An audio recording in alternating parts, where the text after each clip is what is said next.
What's up, guys? West Coast Picks here, and today I'm going to talk a little bit about cleaning up padlocks, bringing new life back to old locks. So you can see here, I picked this video a while back on my channel. It's a Federal 500, and I'm not sure how well you can make that out, but this lock is pretty dirty. Yeah, it's not the best condition, and it's definitely not clean, but we're going to see how good we can clean this thing up. The first step is to actually get it open and take it apart, fully apart, as much as you can, as that always helps facilitate the cleaning process. But also a couple other things you're going to need, guys, is you're going to need a tub that will fit your lock, and this will definitely fit in here after, especially after I take it apart. The shackle comes off of this lock, so it'll definitely fit in there. You're going to need some lacquer thinner. You can also use acetone or anything else that's like that, that's going to strip any grease and dirt off of a product. Lacquer thinner is probably the best and cheapest. Acetone's also really good, but it's kind of expensive, and it's a little bit more caustic than lacquer thinner. So I like to use lacquer thinner. It's pretty cheap and relatively benign. It's still not that great. And you will need some kind of, you don't actually need it, but I always like to use one, some kind of scrub brush. So I use an old toothbrush, an old electric toothbrush that I had lying around. I use this for detailing my car. So, you know, it's really good for getting in the crevices and stuff like that, and detailing my car on the dash and the console and stuff like that. As long as you clean it after, you'll be able to reuse it for whatever. It's not a problem. But don't use a toothbrush that you're going to actually brush your teeth with. That would be the end of that toothbrush. And when you're done, and after you reassemble it, you're going to need some Tri-Flow, or any suitable kind of lube. Some people like WD-40. Some people like graphite. This thing is going to be dry. So if this was previously lubed with, you know, liquid lube, this process will strip any kind of grease or oil out of this lock. So you can go ahead and graphite it after.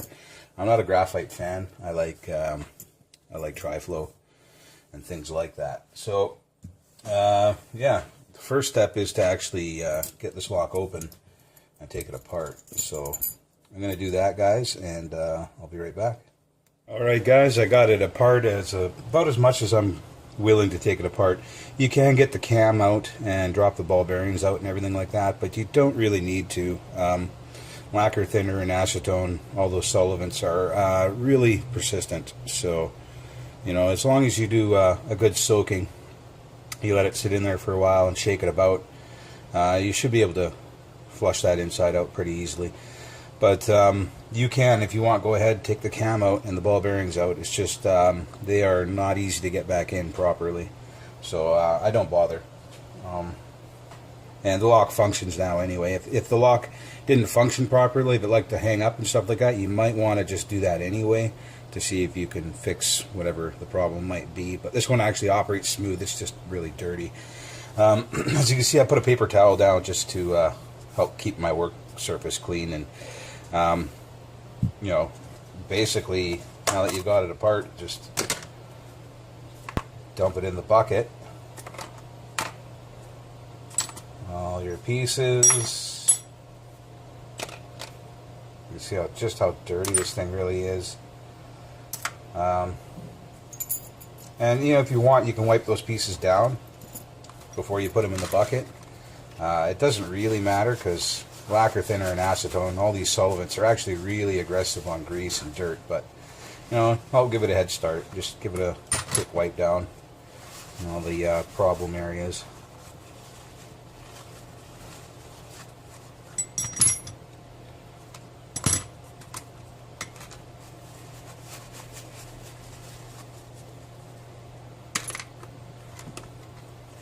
And as you can see, this thing was, still is, quite grungy on the inside. So that's good enough for now. And now you take it outside. Don't do this inside, because lacquer thinner is not very nice. I actually throw the keys in there too as well. They're not very dirty, but we'll clean it anyway. So I'm going to take this outside, and I'm going to fill this, not fill, but bring it above the lock with lacquer thinner or acetone or whatever solvent you guys want to use. And I'll let it soak for a while, and I'll be back. Alright guys, out in the shed here. Sorry if it sounds a bit echoey, but that's the way it is out here. I've let this soak for about half an hour. Normally, if you're not going to scrub it, you're going to want to let this soak overnight. And I forgot to mention, if you're using something other than lacquer thinner as a solvent, just read or test to make sure that it's safe for plastic. Solvent's safe for lacquer thinner's safe for plastic, but I know other solvents aren't. So you're going to want to make sure before you risk putting it in a bucket like this. Glass is always safe. Metal is always safe as well. So you're going to want gloves for this part because it's kind of nasty for you. Lacquer thinner is not the worst. It's not as bad as acetone, but you still don't want it all over your hands. These are just rubber kitchen gloves. So rubber is always good, nice and inert. Got these from the dollar store. That's all you need. It's just something that'll stop the lacquer thinner from getting all over your hands. And this is step one. And this is the first time recording in here, guys. So I apologize if you know, when I start the grinder up, I apologize if the camera shakes and everything, but it just might be the way it goes. So all right, let's get at this thing here.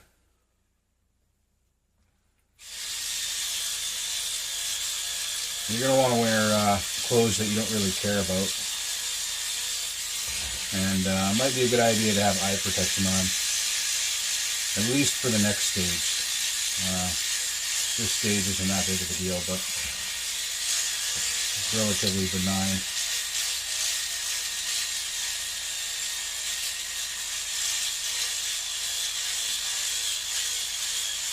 As you can tell by the color of the lacquer thinner, a lot of crap is coming off of this rock and out of it.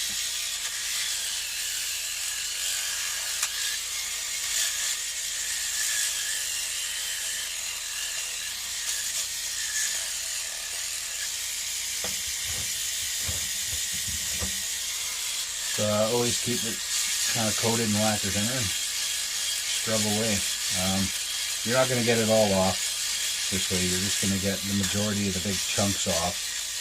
That's all you're really trying for. The next stage, when you take it to the wire wheel, is going to be the drastic one. So have some rags aside here so you can put it down and wipe it off after.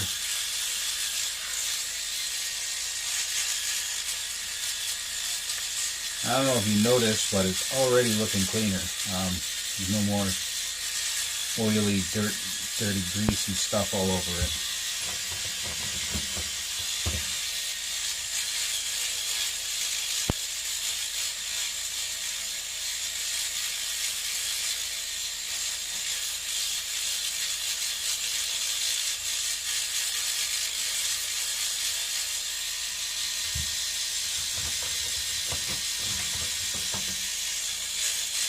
I'll give the keys a quick brushing.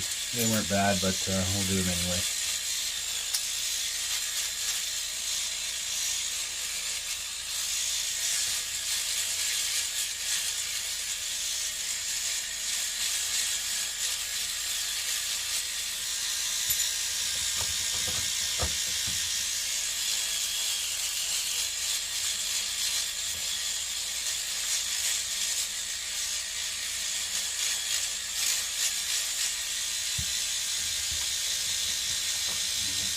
Some more pieces here. Got a set screw for the shackle.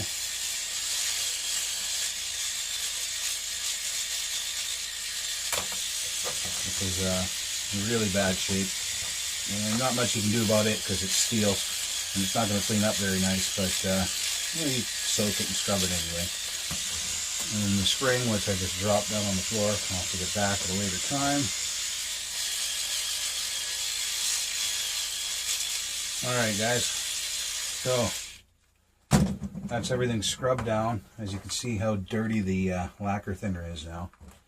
You can save that for a later date. You can use it over and over again quite a few times.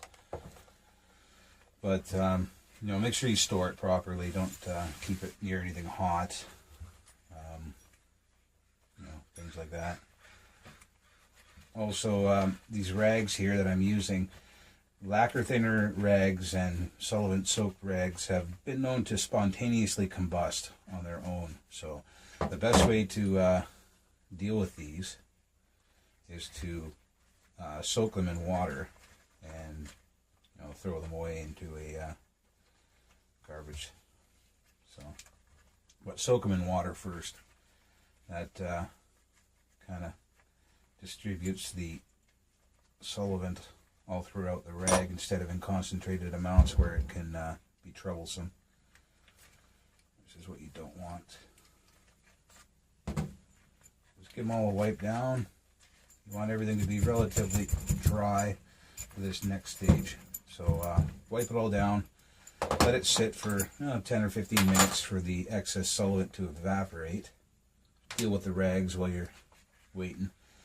And I'll be right back, guys. Alright guys, it's been about 10 minutes, maybe 7 minutes, but I dealt with the lacquer soaked rags. I soaked them in water and tossed them out. And next, you're going to want eye protection. Definitely going to want eye protection for this part. And you're going to need a wire wheel. I have one on my grinder because when I make my picks, I use the stone, medium stone on one side, and then I just finish it up on a wire wheel after, and that works great for me. I used to, sand them and buff them and everything, but the wire wheel does fine. And you can get these wire wheels for your grinder, like I have here, or you can actually just buy them for your drill, or you can get smaller ones for your Dremel. They'll all work. The process is the same. It's just going to be a little easier with the grinder, I think. And this is the part I think is going to mess with the camera. So if it does bounce around and jump around, guys, I apologize. I'll speed up this part anyway. But in the beginning, I'll go over the basics before I even fire the grinder up. Put your eyewear on because you want to save your eyeballs. You look at, say, this lock or any other lock, you'll notice that there is a pattern, a brush pattern to the lock. This one seems to be horizontal. Normally they are horizontal. I don't think I've ever seen a vertical one, but if it is vertical, go vertical. And this is just the pattern you're going to want to follow when cleaning up this lock. I'll turn the grinder on, turn the wire wheel on, and you just make passes, light passes. Don't bear down too much because you don't want to lose any of this detail of the numbers or federal or any of that. Pay attention on the corners here. As you can tell, these corners are really beat up, so you might want to bear down on the corners a little bit to get rid of those flanges and stuff. But just pay attention to which way the pattern is going, which way the brush marks are going originally, and just try to follow that. So it's this way on the top and bottom, and it's this way on all the sides. Another good trick is if it has a kick adapter, put it in there now. That way when you clean it, it'll all be as one piece and it'll be seamless. It'll look a lot better. You can get the plug in there too. Probably a good idea. Same rules apply.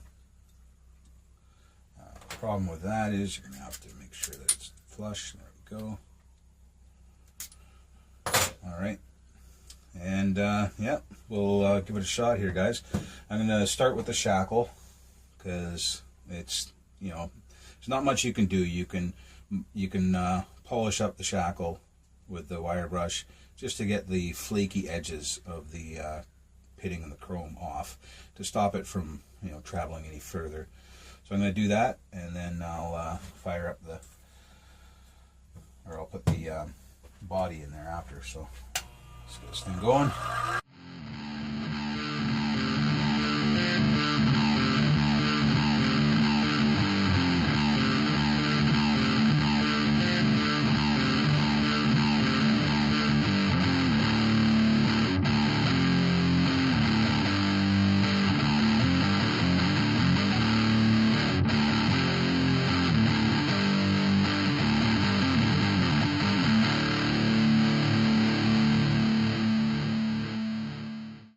Alright guys, I got all the pieces back in here, and I noticed that when I was doing the work that I wasn't really in frame. I was kind of in the top corner of the frame here. I'm going to try to fix that in post. Hopefully I can. I should be able to. But anyway, I fast forwarded through all that anyway. And you probably didn't see the part where I did that. So if you guys are using a bench grinder, make sure you have it bolted down, because I was in the middle of moving and all that stuff. I haven't had a chance to actually set up a bench yet, so I just had it pulled out on top of my deep freeze. If this bench grinder was if my bench grinder was bolted down, that wouldn't have happened. What happened is I caught a corner of the lock, and it climbed up the lock and up my hand. So if the bench grinder was bolted down, I would have just pulled it through, or the lock would have just went firing out of my hand. But yeah, make sure you bolt your bench grinder down, or wear gloves, either or. Probably both. Anyway, so it's not that bad. A wire wheel can only do so much damage, and that's about as much damage as it can do. I lost my ball bearing during the cleaning process, so we'll get that back in there. We will put this thing back together, and then we'll take a good look at it on the cleaning job after. Put that in upside down. And I've already lubed this thing a little bit. I'll lube it a little bit more. There we go.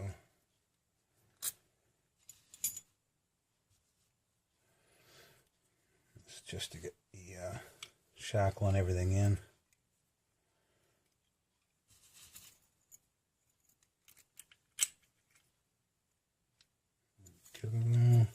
Shackle in.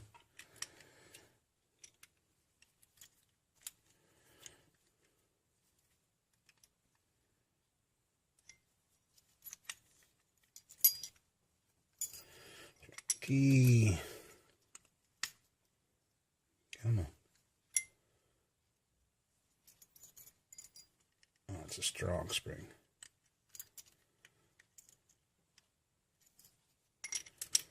There we go. And the easiest way to get the shackle is just lock it temporarily. Get your shackle bolt back in.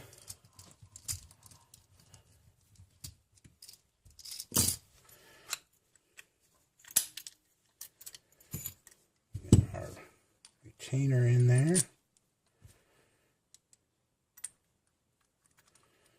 Put it in. And I've already lubed all these parts, guys, but you know, it couldn't hurt a little bit more lube everywhere.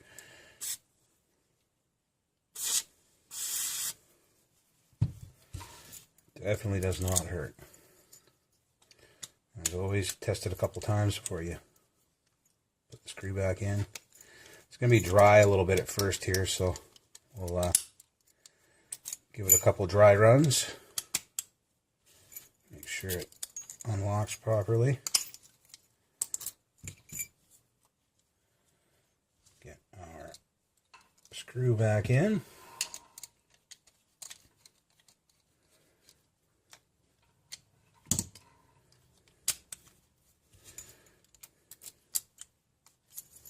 Oop. As you can see, it's a little pitted here still on the shackle. There's not much you can do about that. Grinding it away only brings the flakes back to a point where they're not going to keep flaking, and you can actually stop the rust once you wire wheel it down and keep it lubed.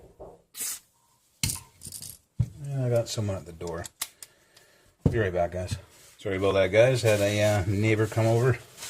I had big snowstorm here, and then you know, about 2.5 feet of snow on my roof and carport, and then the freezing rain started. So the excess weight actually crushed my carport, just missed my car by like 2 inches, and my carport's a little fucked up right now. But I guess he's the local handyman, and he's offering to, you know, fix it for money or whatever. But you know, I'm a handyman too, so do it all myself. Anyway, she's all back together.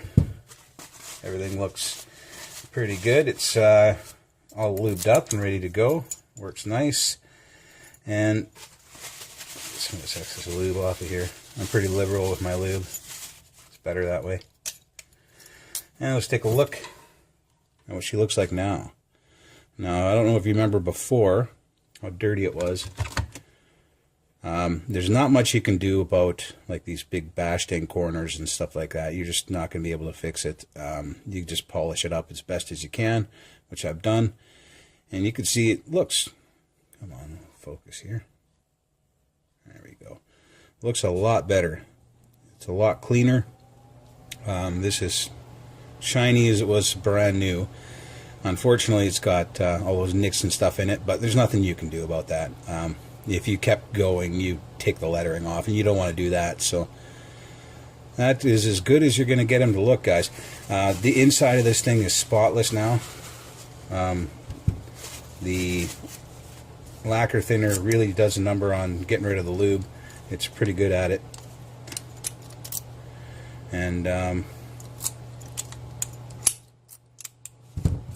you can see,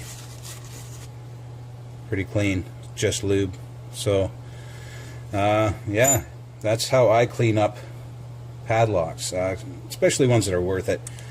So the next one I'm probably going to do is that best, once I get control on it, and then I'll give it the same treatment. Everything will work good. Hope this is informative, guys. If you have any other questions, just let me know, and I'll do my best to answer you. Be careful. Don't wire wheel your hand off like I did. And have a good one, guys. Later.